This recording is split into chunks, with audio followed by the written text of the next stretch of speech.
Last lecture में discuss की थी। ठीक है, तो आज कुछ आगे का पार्ट पढ़ेंगे जिसमें हमें स्टार्ट करना है डिस्कशन अबाउट जियोमैग्नेटिज्म।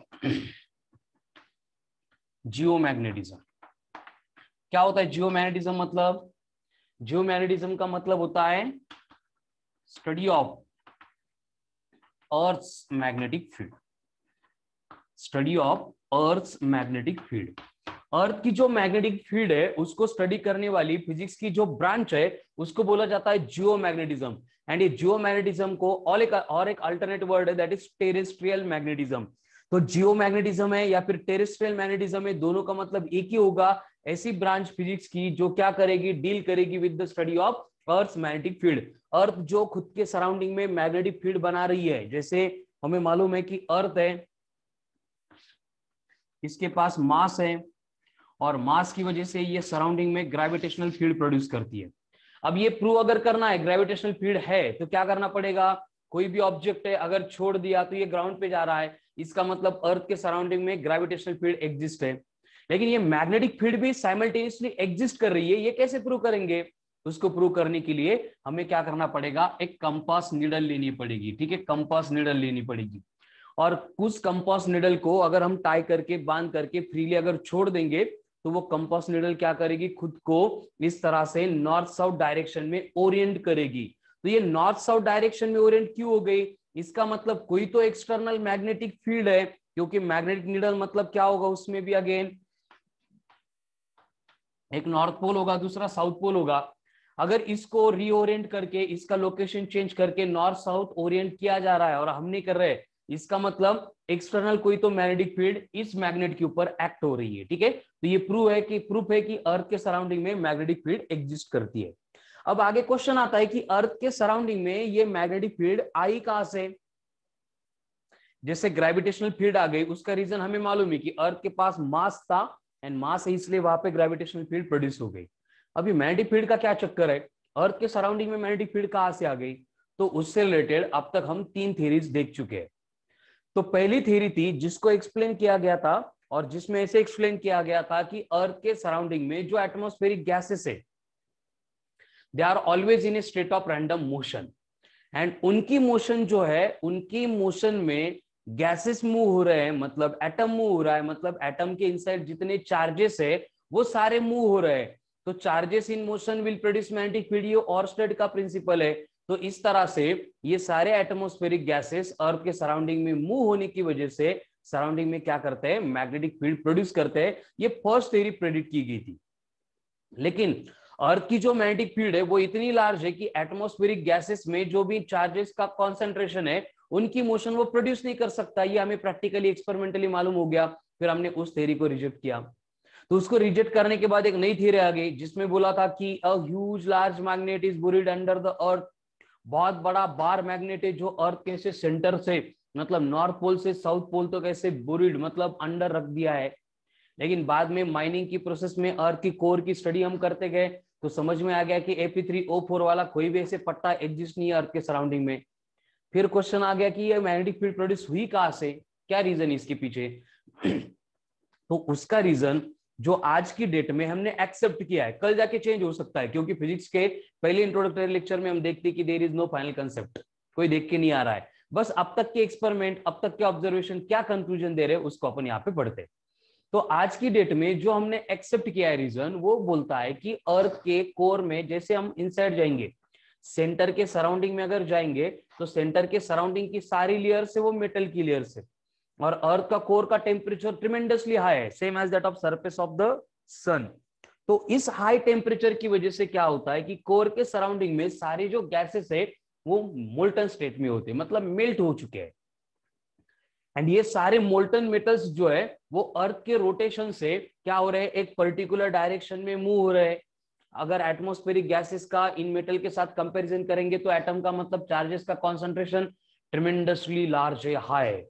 तो ये सारे जो मोल्टन मेटल्स है इनकी एक पर्टिकुलर फॉर्मेट में जो मोशन है वो रिस्पॉन्सिबल है अर्थ के सराउंडिंग में ह्यूज मैग्नेटिक फील्ड प्रोड्यूस करने के लिए। मतलब एग्जैक्टली हमें मालूम नहीं है, लेकिन हम कंसीडर करते हैं कि up to 6 times of are हम मैग्नेटिक फील्ड का जो एग्जिस्टेंस है वो डिटेक्ट कर सकते हैं।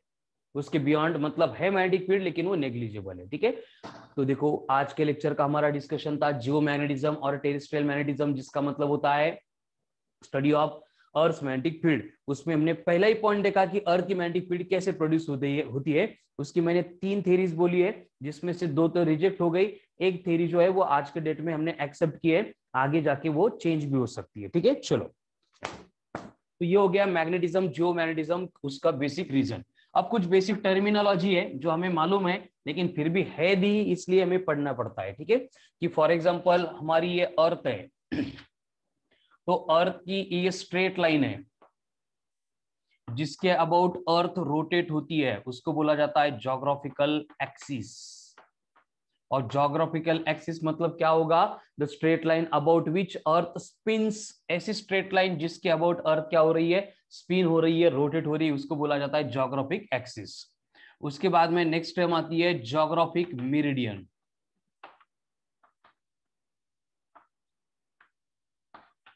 अब ये मेरिडियन का चक्कर क्या है? मेरिडियन मतलब क्या होता है?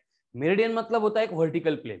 क्या है मेरिडियन मतलब? एक वर्टिकल प्लेन जो पास होता है हमारी पोजीशन एंड अर्थ के 2 पोल्स। अगर ज्योग्राफी की बात करेंगे तो यहाँ पे ज्योग्राफी का नॉर्थ पोल है, यहाँ पे ज्योग्राफी का साउथ पोल है। तो ये दोनों पोल में से पास होने वाला वर्टिकल प्लेन, और मैं जहां पे खड़ा हूं यहां से भी अगर वो पास हो रहा है तो वो बनेगी ज्योग्राफिक मेरिडियन। एंड इसके बाद में और एक आता है that is geographic equator. Geographic equator. अब ये ज्योग्राफिक इक्वेटर मतलब क्या है? इक्वेटोरियल प्लेन के सराउंडिंग में एक ग्रेट सर्कल, बड़ा सर्कल जो एक्सिस को परपेंडिकुलर होगा। अब ये ज्योग्राफी की टर्मिनोलॉजी आप 9th-10th में पढ़ चुके हैं, वही हम पैरेलल कंपेयर करेंगे यहाँ पे मैग्नेटिक्स में। तो मैग्नेटिक्स में आएगा तो geographic axis will be replaced by magnetic axis. अब मैग्नेटिक एक्सिस तो ऐसे डिफाइन नहीं होगा the axis about which earth rotate.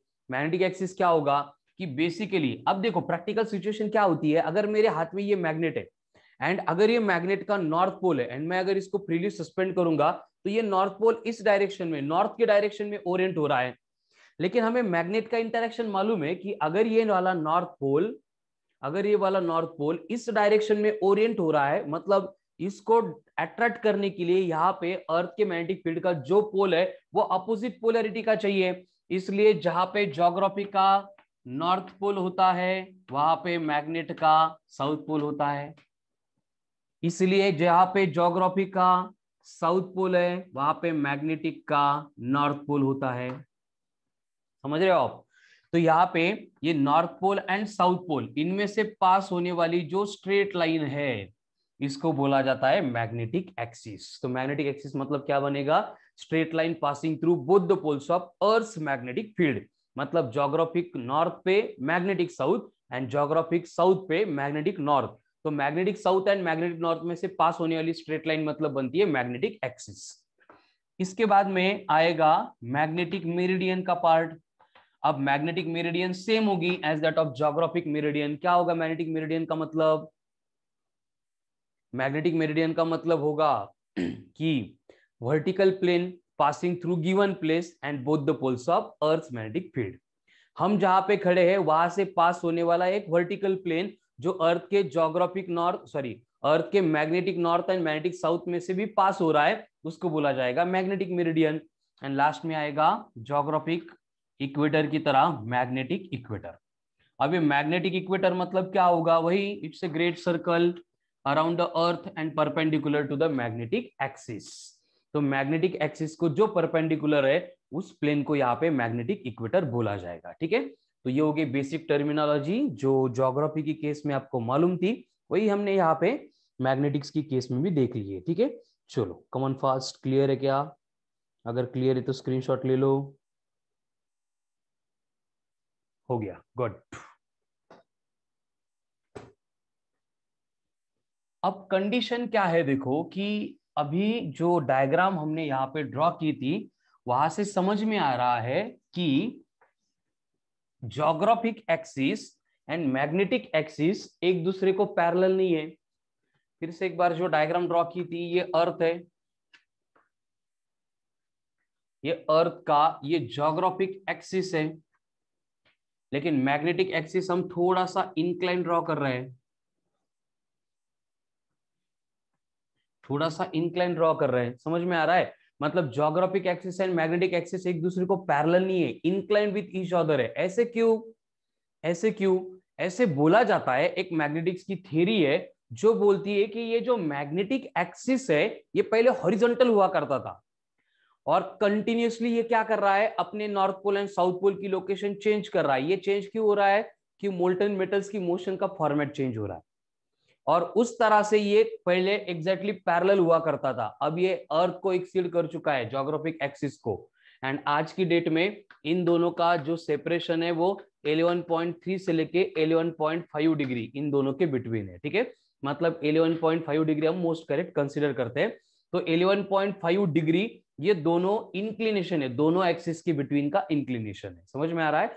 तो जितना इंक्लिनेशन एक्सिस के बिटवीन होगा उतना ही इंक्लिनेशन मेरिडियन की अबाउट होगा, क्योंकि मेरिडियन मतलब एक्सिस मतलब स्ट्रेट लाइन है एंड मेरिडियन मतलब उसी स्ट्रेट लाइन का वर्टिकल प्लेन है, बाकी कुछ ज्यादा उनमें डिफरेंस नहीं है। ठीक है, तो अब यहाँ पे हमें अर्थ की मैग्नेटिक फील्ड स्टडी करने के लिए सबसे इंपॉर्टेंट 2 to 3 क्वांटिटीज है उनको पढ़ना पड़ेगा। उसमें फर्स्ट वन आता है angle of declination, angle of declination that is theta. अब ये एंगल ऑफ डेक्लिनेशन मतलब है क्या? Angle between geographic meridian and magnetic meridian at a given place. ठीक है, तो ज्योग्राफिक एंड मैग्नेटिक मेरिडियन के बिटवीन जो एंगल होता है उसको क्या बोला जाता है? एंगल ऑफ डेक्लिनेशन बोला जाता है। ठीक है, उसके बाद में इसी तरह का एक और एंगल हमें लगता है जिसको बोला जाता है एंगल ऑफ डीप। अब ये एंगल ऑफ डीप मतलब इसको अपन फाई बोलते हैं, फाई बोलते हैं। ठीक है, तो एंगल ऑफ डीप मतलब क्या है कि कंडीशन क्या है? देखो, एंगल ऑफ डिक्लिनेशन मतलब कौन सा एंगल? कोई भी कंपास नीडल अगर हाथ में लेंगे और उसको अगर फ्रीली सस्पेंड करेंगे तो ये एग्जैक्ट ऐसे वर्टिकल मतलब एग्जैक्ट साउथ टू नॉर्थ ऐसे ओरिएंट नहीं होती है, ये साउथ नॉर्थ को इस तरह से थोड़ा सा इंक्लाइन प्लेन में ओरिएंट होती है। मतलब एक्सिस यहाँ पे था स्ट्रेट और ये इंक्लाइन है, तो इनके बिटवीन का जो इंक्लिनेशन है उसको हमने यहाँ पे बोला है एंगल ऑफ डिक्लिनेशन। उसी तरह से क्या होता है कि मैग्नेटिक नीडल को अगर ऐसे हॉरिजॉन्टल रखेंगे तो ये एग्जैक्ट हॉरिजॉन्टल प्लेन में ओरिएंट नहीं होती है, ये ओरिएंट होती है टाइम ऐसे हॉरिजॉन्टल के साथ में भी कुछ एंगल बनाती है। ये हॉरिजॉन्टल हो गया, ये हॉरिजॉन्टल के साथ में एंगल बना, तो इस एंगल को बोला जाता है as a angle of dip. तो एंगल ऑफ डीप मतलब क्या है? एंगल ऑफ डीप मतलब है angle made by earth's magnetic field with the horizontal। मतलब देखो, ये मैग्नेट ऐसे हॉरिजॉन्टली होना चाहिए था, ये थोड़ा सा इंक्लाइन हो रहा है क्योंकि ये जाएगा अर्थ के मैग्नेटिक फील्ड की डायरेक्शन में। तो ये जो अगर अर्थ के मैग्नेटिक फील्ड के डायरेक्शन में जा रहा है तो ये अर्थ के मैग्नेटिक फील्ड की डायरेक्शन एंड हॉरिजॉन्टल इनके बिटवीन जो एंगल बनेगा that will become angle of deep. ठीक है, ये अगर ज्योग्राफिक एक्सिस है, ये मैग्नेटिक एक्सिस है, तो इनके बिटवीन का एंगल मतलब एंगल ऑफ डीप। ये अगर हॉरिजॉन्टल है एंड इस डायरेक्शन में अगर मैग्नेट खुद को अलाइन कर रहा है तो ये फाई बनेगा, मतलब ये बनेगा एंगल ऑफ डीप, ये एंगल ऑफ डिक्लिनेशन, ये एंगल ऑफ डीप। समझ में आ रहा है? दो ही इंपॉर्टेंट कंसेप्ट है इन जियोमैग्नेटिज्म और अर्थ मैग्नेटिक फील्ड में। तो अब हमें क्या करना है, देखो इनको ही थोड़ा सा डिटेल में देखना है। ठीक है, चलो ये हो गया, लिख के स्क्रीनशॉट ले लो इसका। ओके, तो इसी को हम थोड़ा सा इसका डिस्कशन एक्सटेंड करेंगे जो अभी देखा था कि बेसिकली क्या हो रहा है कि हम अगर किसी भी प्लेस पे अगर जाएंगे तो उस प्लेस पे ये हो गया वर्टिकली डाउनवर्ड डायरेक्शन, ये हो गया हॉरिजॉन्टल डायरेक्शन। तो यहाँ पे इस डायरेक्शन में मैग्नेट खुद को अलाइन कर रहा है तो ये एंगल बनेगा फाई। मैग्नेट अलाइन कर रहा है मतलब ये बनेगी बी। बी का मतलब क्या होगा? बी का मतलब होगा अर्थ मैग्नेटिक फील्ड। देन अगर मैं ये फाई का एडजेसेंट, बी का एडजेसेंट कंपोनेंट अगर लूंगा तो उसको बोला जाएगा बी एच। बी एच का मतलब क्या होता है? हॉरिजॉन्टल कंपोनेंट, और वो कितना होगा? B cos of phi. उसी तरह से ये वर्टिकल कंपोनेंट कितना बनेगा? B cos of phi, sorry B sine of phi. ठीक है, तो बी एच का मतलब क्या हो गया? Horizontal component of earth's magnetic field, BV का मतलब क्या हो गया, horizontal component of earth's magnetic field. तो इनको अगर थोड़ा सा यहाँ पे राइट एंगल ट्राइंगल बनाएंगे तो ये बीवी बनेगा, और अगर यहाँ पे पाइथागोरस थ्योरम अप्लाई करेंगे तो बी इक्वल्स टू आता है square root of B H का स्क्वायर प्लस बीवी का square, B H equals to B का स्क्वायर माइनस बीवी का square, then BV equals to B का स्क्वायर माइनस बी एच का square. Simple Pythagoras theorem apply करके हम arrangement कर रहे हैं, इक्वेशंस को इंटरचेंज कर रहे हैं। एंड यहाँ पे अगर मुझे एंगल चाहिए tan फाइ अगर कैलकुलेट करना है तो ये होगा equals to B V upon B H, and इसको बोला जाता है एंगल ऑफ डीप या फिर ट्रू डीप। एंड ये एंगल ऑफ डीप कैलकुलेट करने के लिए जो एक्सपेरिमेंटल सेटअप यूज होता है उसको बोला जाता है डीप सर्कल में। कौन होता है, डीप सर्कल, ठीक है, जिसका यूज करके हम क्या करते हैं, एंगल ऑफ डीप मेजर करते हैं। चलो बोर्ड पे जो इक्वेशन है सिंपल मैथमेटिकल इक्वेशन है, क्लियर है क्या, देख लो, बोलो comment fast comment me, is that clear?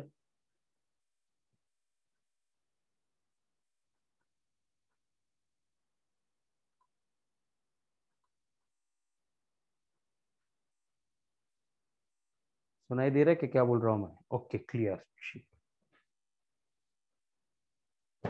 तो ये हो गया angle of dip, horizontal component and vertical component of earth's magnetic field. तो अर्थ के मैग्नेटिक फील्ड मतलब जियो मैग्नेटिज्म से रिलेटेड इतनी कंसेप्ट थोड़ी सी इंपॉर्टेंट है एंड इसके ऊपर ही वर्क करनी है, ठीक है। यहाँ पे हम इसको मॉडिफाई करके एपरेंट एंगल ऑफ डीप वगैरह वो भी इक्वेशंस इंट्रोड्यूस कर सकते हैं, उतनी कुछ खास इंपॉर्टेंट नहीं है, ठीक है। जैसे वो आप क्वेश्चन सॉल्व करेंगे, डाउट आते हैं, फिर हम वहां पे डाउट से रिलेटेड उनको डिस्कस करेंगे। तो ये हो गया ऑल अबाउट जियो मैग्नेटिज्म और टेरेस्ट्रियल मैग्नेटिज्म, ठीक है। इसमें बस angle of declination, angle of deep and horizontal component of earth magnetic field and तीनों के बिटवीन का जो रिलेशन है उसके ऊपर आपको वर्क करना है, फोकस करना है, ठीक है। अब हम टॉपिक का सबसे इंपॉर्टेंट पॉइंट यहाँ पे पढ़ने जा रहे हैं, दैट इज मैग्नेटाइजेशन। मैग्नेटाइजेशन, अब ये मैग्नेटाइजेशन मतलब क्या होता है? मैग्नेटाइजेशन मतलब जो हमने इलेक्ट्रोस्टैटिक्स में पढ़ा था पोलराइजेशन, वही होता है। क्या था पोलराइजेशन में, याद करो। पोलराइजेशन में क्या था कि हम एक इंसुलेटर को एक्सटर्नल इलेक्ट्रिक फील्ड में प्लेस करते थे, और एक्सटर्नल इलेक्ट्रिक फील्ड में प्लेस करने से उस डाइलेक्ट्रिक के मतलब इंसुलेटर के सरफेस के ऊपर डाइपोल मूवमेंट इंड्यूस्ड होती थी। तो ये डाइपोल मूवमेंट के इंड्यूस्ड होने का जो फिनोमिनन है उसको हमने बोला था एज ए पोलराइजेशन। यहाँ पे भी सेम कंसेप्ट हो रही है। हम क्या करेंगे, कोई भी नॉन मैग्नेटिक मटेरियल रहेगा उसको एक्सटर्नल मैग्नेटिक फील्ड में हम प्लेस करेंगे, एंड उसको अगर एक्सटर्नल मैग्नेटिक फील्ड में प्लेस किया तो क्या होगा, उसके सरफेस के ऊपर भी डाइपोल मूवमेंट इंड्यूस्ड होगी। डिफरेंस क्या होगा, वहां पे पोलराइजेशन में थी इलेक्ट्रिक डाइपोल मूवमेंट, यहाँ पे मैग्नेटाइजेशन में रहेगी मैग्नेटिक डाइपोल मूवमेंट। यानी मैग्नेटाइजेशन क्या बनेगा, मैग्नेटाइजेशन बनेगा induced dipole moments per unit volume. क्या होगा, induced dipole moment per unit volume is called as magnetisation.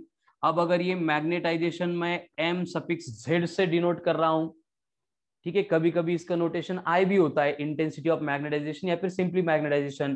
तो अकॉर्डिंग टू डेफिनेशन इसका फॉर्मूला बनेगा एम नेट अपॉन वी। देखो एम नेट का मतलब क्या है, एम नेट का मतलब है net induced magnetic dipole, and V का मतलब क्या होगा, वी का मतलब होगा वॉल्यूम ऑफ सैंपल, जो सैंपल को अपन मैग्नेटाइज कर रहे हैं उसकी वॉल्यूम। तो यहां से इसका एस आई यूनिट क्या मिलेगा, एम नेट है मतलब क्या है, मैग्नेटिक डाइपोल मोमेंट जिसका unit ampere metre square, upon volume है जिसका unit metre cube, metre square cancel करेंगे तो यूनिट बनेगा एम्पियर पर मीटर। अगर ये यूनिट एम्पियर पर मीटर बन गया मतलब डायमेंशंस बनेंगे L-1 I1, ठीक है। तो ये बना मैग्नेटाइजेशन, ठीक है। चलो कमन फास्ट, जो पोलराइजेशन था वही है, इसलिए पूरी प्रोसेस सिमिलर रहेगी, बस यहाँ पे डाइपोल मोमेंट जो है वो वहां पे इलेक्ट्रिक थी, यहाँ पे मैग्नेटिक होगी, एवरीथिंग विल रिमेन सेम। चलो क्लियर है,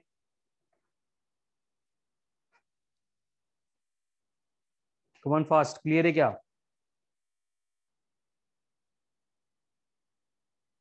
ओके डन। तो यहाँ पे ये इंटेंसिटी ऑफ मैग्नेटाइजेशन हो गई। तो ये इंटेंसिटी ऑफ मैग्नेटाइजेशन जो हमने यहाँ पे डिस्कस की है उसको हम अप्लाई करके एक छोटा सा एक्सप्रेशन देखेंगे। ठीक है, कैसे देखो कि when current is flowing through solenoid, magnetic induction at the center will be, last topic में हमने देखा था एम्पेयर्स लॉ का एप्लीकेशन देखते टाइम कि अगर सोलेनॉइड में से इलेक्ट्रिक करंट फ्लो हो रहा है तो उसके सेंटर में मैग्नेटिक इंडक्शन प्रोड्यूस होता है और वो कितना होता है, B naught equals to mu naught into N I होता है। अगर मैंने एक्सपेरिमेंट में थोड़ा सा चेंज कर दिया, क्या चेंज किया कि if an iron core is placed then magnetization will produce